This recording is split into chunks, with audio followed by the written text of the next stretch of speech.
Друзья, кто еще не пробовал бутерброды с тунцом, я сильно советую, очень сильно.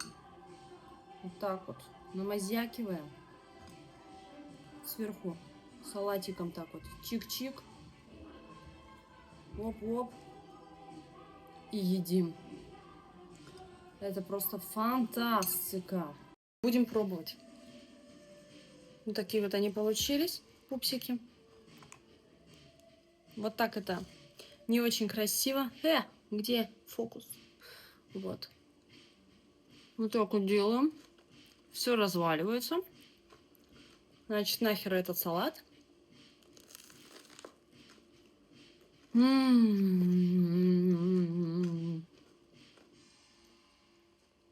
Рекомендую жестко.